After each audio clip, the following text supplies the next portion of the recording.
I made a whole video on the Portuguese roof situation before, but one thing I forgot to mention, which I will mention right now while it's currently droughting, there's this very liquidy drought all over. One thing I will mention is this, that the structure that holds up these clay tiles is exactly what you can see over there.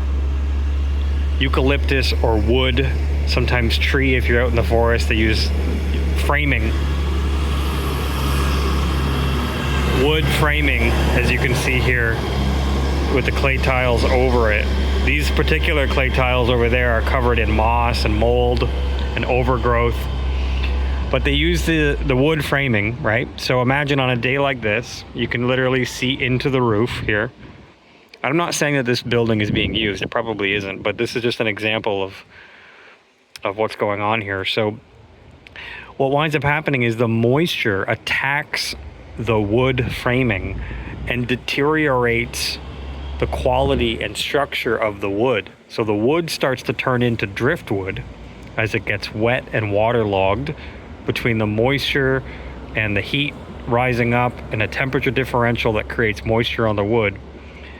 And the wood itself is compromised under the massive weight of these clay tiles.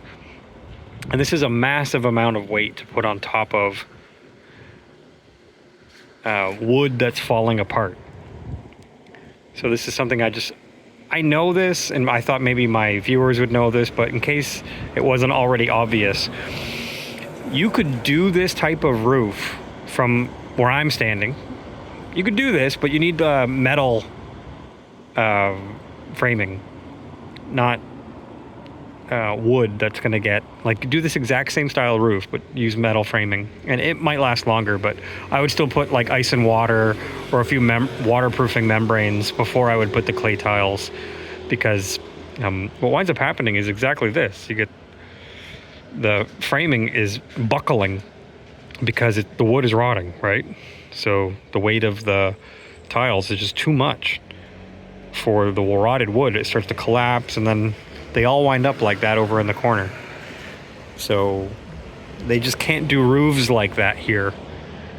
And they continue to do roofs like that here. They build them with new wood, and they all wind up like this, you know.